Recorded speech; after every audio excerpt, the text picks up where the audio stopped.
Friends, मैं Hemant sir, आपका science teacher. तो हम स्टार्ट किए थे इसके पहले हमारा फर्स्ट चैप्टर 10th का, वो था ग्रेविटेशन, जो कि हमारे फिजिक्स का पार्ट था।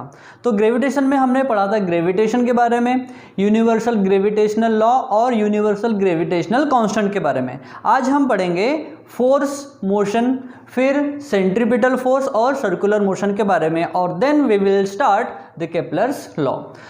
तो हम स्टार्ट कर रहे हैं फोर्स। तो न्यूटन ने हमको फोर्स पहले ही बता चुका है। क्या है force? Force is the product of mass and acceleration, और हमको पता है इसका फॉर्मूला क्या है। It is F equals to m into a. It is force equals to mass into acceleration. ठीक है, तो फोर्स के बाद हम स्टार्ट करेंगे मोशन के बारे में। क्या? मोशन के बारे में। सो मोशन क्या होगा कि अगर कोई object with respect to time force लगाने के बाद अगर अपनी पोजीशन को चेंज करता है ना, अगर पोजीशन चेंज हो रही है तो हम कहेंगे कि उसमें मोशन हो रहा है ना। तो हम स्टार्ट करेंगे मोशन। सो मोशन को पहले हम समझ लेते हैं। सपोज हमारे पास कोई ऑब्जेक्ट है और इस ऑब्जेक्ट को हमने नाम दे दिया ए।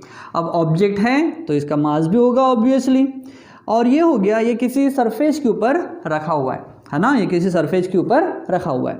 अब हम क्या करेंगे, इसको फोर्स अप्लाई कर रहे हैं। हम क्या कर रहे हैं, इसको फोर्स अप्लाई कर रहे हैं। अब फोर्स अप्लाई करेंगे तो ऑब्जेक्ट डिस्प्लेसमेंट होगा। ऑब्जेक्ट में क्या होगा? डिस्प्लेसमेंट होगा। डिस्प्लेसमेंट का मतलब ये अपने पोजीशन को चेंज करेगा, है ना। तो ऑब्जेक्ट डिस्प्लेस होकर ये यहाँ पर आ जाएगा, है ना। ये ऑब्जेक्ट यहाँ से यहाँ पर डिस्प्लेस हो गया, तो इसी को हम बोलते हैं डिस्प्लेसमेंट हो रहा है। इसका मतलब इस ऑब्जेक्ट में क्या हो रहा है? मोशन हो रहा है। तो मोशन की डेफिनेशन हम यहीं से निकाले, है ना, यहीं से निकालेंगे। क्या हो जाएगा? Motion, if force is applied on any object and displacement takes place, है ना, with respect to time, then it is called as motion, है ना। क्या हो जाएगा? If force is applied on any object and displacement takes place, then it is called as motion. हम इसको दूसरे तरीके से ऐसे भी डिफाइन कर सकते हैं कि motion is defined as when object changes its position with respect to time, then it is called as motion, है ना। हम ऐसे भी इसको डिफाइन कर सकते हैं। तो मोशन के बाद हम मूव करेंगे सर्कुलर मोशन के ऊपर, जो हमारे ग्रेविटेशन का पार्ट है। तो हम पढ़ रहे हैं अभी सर्कुलर मोशन। मोशन अभी जस्ट हमने देखा, मोशन क्या था कि अगर कोई ऑब्जेक्ट अपनी पोजीशन को चेंज कर रहा है, अगर सपोज ऑब्जेक्ट पोजीशन चेंज कर रहा है along with a straight line, है ना, अलोंग विथ स्ट्रेट लाइन। अब मैंने क्या किया, इस स्ट्रेट लाइन को सर्कुलर फॉर्म में कन्वर्ट कर दिया। सर्कुलर फॉर्म में कन्वर्ट कर देंगे तो क्या हो जाएगा, हमारे पास एक सर्कल के समान पाथ फॉर्म हो जाएगा, है ना। It is a circular path. अब सर्कुलर पाथ है तो ऑब्वियसली इसका सेंटर भी होगा, है ना, इसका सेंटर भी होगा। और सपोज ऑब्जेक्ट अभी यहाँ पर रखा हुआ है ना, ऑब्जेक्ट अभी यहाँ पर रखा हुआ है।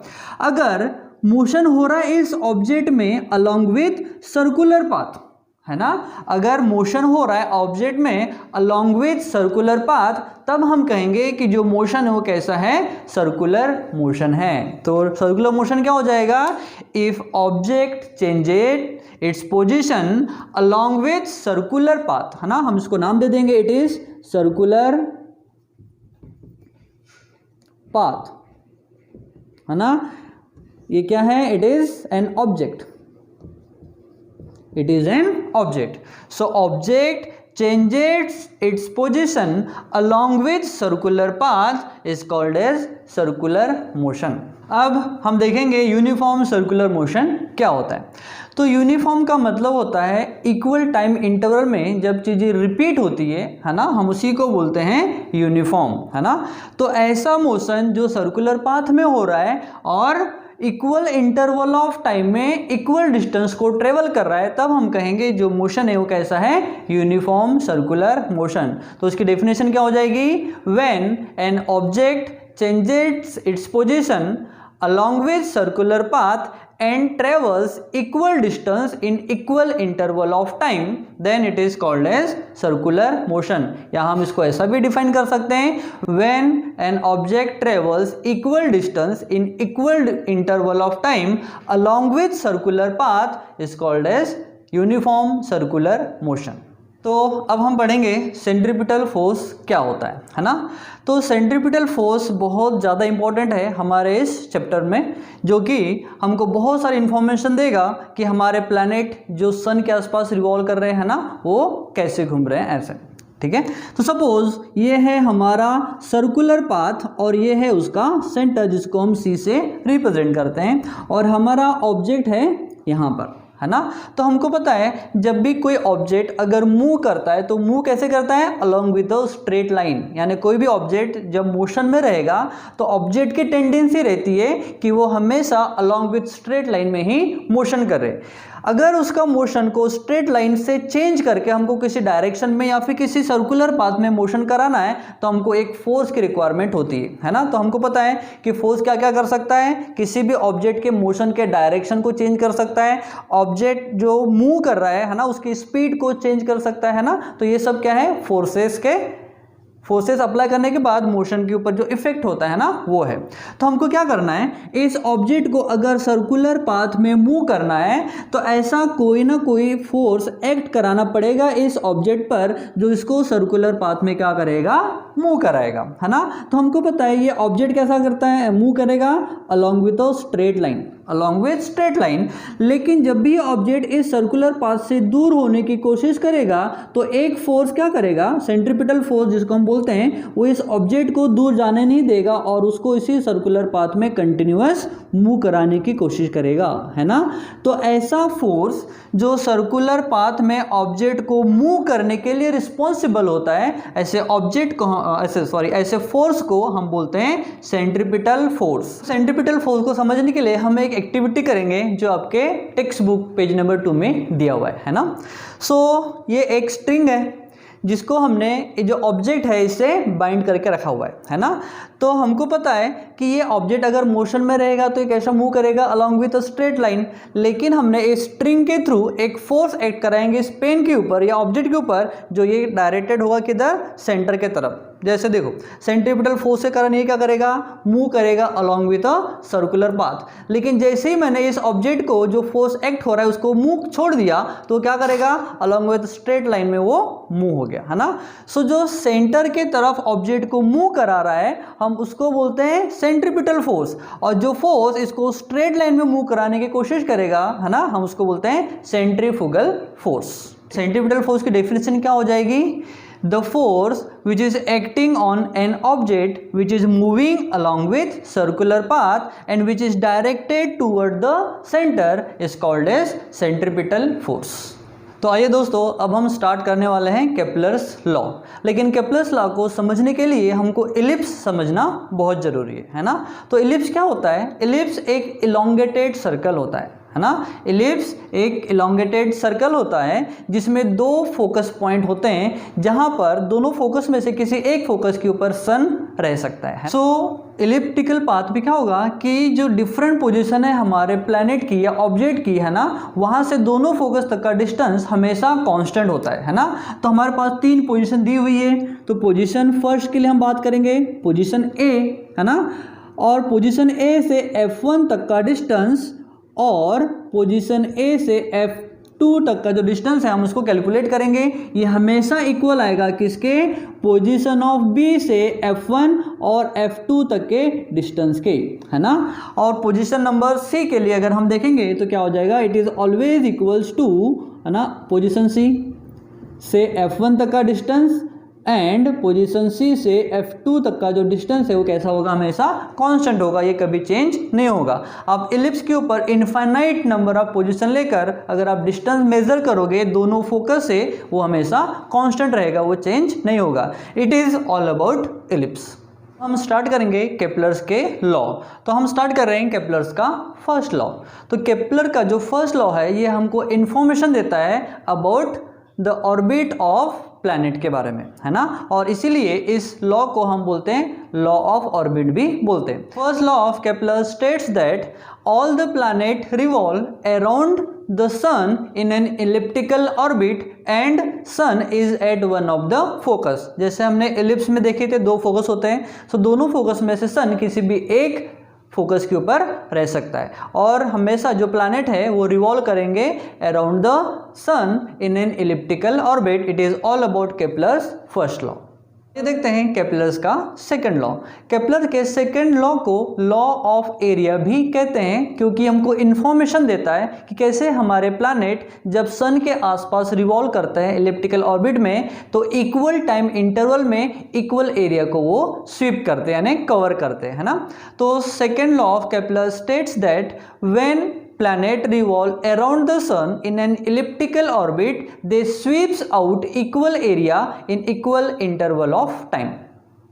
So समझते हैं इसको एक डायग्रामेटिक रिप्रेजेंटेशन से। सपोज ये है elliptical path, it is elliptical path. अब इलिप्टिकल पाथ है तो इसके दो फोकस भी होंगे। हमने इसको नाम दे दिया F1 और इसको हमने नाम दे दिया F2।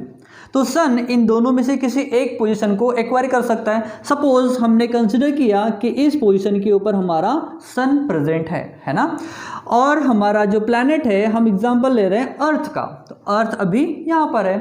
तो अब अर्थ क्या करेगी, सन के आसपास रिवॉल्व करेगी। हम अभी इसको इरेज कर देते हैं समझने के लिए, और इट इज आवर सन, है ना, और ये है हमारा planet earth, it is planet earth. अब अर्थ ऐसे रिवॉल्व कर रही है अराउंड द सन, सन के आसपास। तो सपोज अर्थ अभी यहाँ पर है और वो एक वीक में, 1 वीक में डिस्टेंस ट्रेवल करती है यहाँ तक, है ना। तो इट इज पोजीशन 1 और ये पोजीशन हो गया 2। यानी जब अर्थ यहाँ से यहाँ तक आ रही है तो यहाँ से यहाँ तक के एरिया को हमने रिप्रेजेंट कर दिया A1 से, इट इज एरिया 1। फिर आफ्टर फ्यू मंथ अर्थ यहाँ पर आ गई, अर्थ यहाँ पर आ गई। फिर से हमने ये जो टाइम इंटरवल है हमने लिया है 1 वीक का, 1 वीक का, है ना। सो 1 वीक में अर्थ यहाँ से यहाँ पर आई। आफ्टर फ्यू मंथ हमने फिर से कैलकुलेट किया, अभी अर्थ यहाँ पर है और 1 वीक में अर्थ यहाँ से यहाँ तक आ गई, है ना। तो यहाँ से यहाँ तक के एरिया को हमने नाम दे दिया A2, है ना। तो ये जो टाइम इंटरवल है ये भी रहेगा 1 वीक का, है ना, 1 वीक का। अब आफ्टर फ्यू मंथ अर्थ इधर आ गई। ठंडी के दिनों में देखो सन और अर्थ के बीच का डिस्टेंस बहुत ज़्यादा हो गया, तो अभी ठंडी लगेगी, है ना, और इधर बहुत ज़्यादा हीट होती है समर का सीजन अभी, है ना। अब सपोज हमारी अर्थ यहाँ पर है और 1 वीक में यहाँ से यहाँ तक चलेगी, है ना। तो यहाँ से यहाँ तक का जो एरिया है हमने इसको नाम दे दिया है A3, हमने इसको नाम दे दिया A3। और यहाँ से यहाँ तक अर्थ को मूव होने के लिए टाइम कितना लगा, अगेन 1 वीक। तो हम देख सकते हैं टाइम इंटरवल कैसा है, सेम है ना। अगर टाइम इंटरवल सेम है तो ये जो अर्थ है, जो एरिया कवर करेगी वो कैसा होगा, वो भी सिमिलर होगा। देयरफॉर हम लिख सकते हैं by Kepler second law A1 equals to A2 which is equals to A3। कब, जब टाइम इंटरवल सेम रहेगा तब। तो हम कह सकते हैं, अगेन एक बार डिफाइन करेंगे इसको। When planet revolve around the sun in an elliptical orbit, they sweeps out equal area in equal interval of time. This is our Kepler's second law. अब हम देखेंगे केपलर का थर्ड लॉ। केपलर के third law को the law of period of revolution time भी कहते हैं, क्योंकि ये हमको इन्फॉर्मेशन देता है कि प्लैनेट को सन के आसपास रिवॉल्व करने में कितना टाइम लगेगा, है ना। तो उसका स्टेटमेंट देख लेते हैं। The Kepler's third law states that the square of, है ना, the square of period of revolution is directly proportional to the mean distance between, है ना, the mean distance between the planet to the sun, है ना। हम उसको R से represent करते हैं। सो डायग्रामेटिकली हम केपलर के थर्ड लॉ को समझ लेते हैं। सो केपलर का थर्ड लॉ ने हमको क्या बताया कि जो पीरियड ऑफ रिवॉल्यूशन है उसका स्क्वायर यानी ही T square is directly proportional to the mean distance between sun and the planet, और हम उसको R से रिप्रेजेंट करते हैं, है ना। सो क्या हो जाएगा, अब क्या होता है, सपोज हमारा जो प्लैनेट है वो यहाँ पर है, है ना। और सन के आसपास ऐसे बहुत सारे प्लैनेट हैं जो कंटिन्यूअसली इलिप्टिकल ऑर्बिट में सन के अराउंड में रिवॉल्व करते हैं। तो इनका जो पीरियड ऑफ रिवॉल्यूशन टाइम है सबका डिफरेंट डिफरेंट है ना। और ये डिफरेंट रिवॉल्यूशन ऑफ टाइम हम किसके बेस के ऊपर निकाल सकते हैं, the mean distance between the sun and different planet के बेस के ऊपर। तो बाय यूजिंग केपलर लॉ हम ये पता कर सकते हैं कि पर्टिकुलर जो प्लैनेट है सन के आसपास जो रिवॉल्व करता है ना, उसका जो टाइम पीरियड है वो कितना है। इसलिए हम जो टाइम है हम उसको बोलते हैं टाइम पीरियड या फिर पीरियड ऑफ रिवॉल्यूशन भी बोलते हैं। और जो आर है ये हो जाएगा हमारा mean distance between sun and planet, है ना। तो हमारे जो सैटेलाइट लॉन्च होते हैं ना, आर्टिफिशियल सैटेलाइट, हम उन्हीं को जब लॉन्च करते हैं तो इसी फॉर्मूले के बेस के ऊपर हम उसका period of revolution of time भी डिसाइड करते हैं। इट इज़ एन एस्ट्रोनॉमिकल जो ऑब्जेक्ट है हम जो सेंड करते हैं, हमारे जो इसरो सेंड करता है वो इसी फॉर्मूले के बेस के ऊपर बेस्ड होते हैं। एक इंपॉर्टेंट बात, हम इसको पहले इक्वल में कन्वर्ट कर लेंगे, है ना। तो फॉर्मूला क्या है हमारा केपलर का थर्ड लॉ का, it is square of period of time is directly proportional to the cube of mean distance between sun and the planet। अब हम क्या करेंगे, पहले इस प्रोपोर्शनल के साइन को इक्वल में कन्वर्ट करेंगे तो क्या हो जाएगा, कांस्टेंट लगेगा। तो ये हो जाएगा it is T square equals to K is proportionality constant होता है ना। ये हो जाएगा इनटू आर क्यूब। अब हमको के की वैल्यू निकालना है तो क्या करेंगे, हम आर क्यूब को उधर ट्रांसफर कर देंगे। तो अभी मल्टीप्लाई में है वो आ जाएगा डिवाइड में। तो ये हो जाएगा K equals to T square divide by R cube, है ना। So this is our formula. और जो के की वैल्यू है वो हमेशा कांस्टेंट रहेगी। आप कोई भी डिस्टेंस ले लो यहाँ से, है ना, जो के की वैल्यू हमेशा सेम आएगी। पीरियड ऑफ रिवॉल्यूशन और उसका जो सेमी मेजर एक्सिस या फिर जो डिस्टेंस है मीन डिस्टेंस किसके बीच का, प्लैनेट और सन के बीच का, उसकी वैल्यू का क्यूब और टाइम पीरियड का स्क्वायर करोगे तो इसकी वैल्यू हमेशा सेम आएगी। आप किसी भी पोजीशन में इसको यूज़ कर सकते हो। तो आज की वीडियो में इतना ही।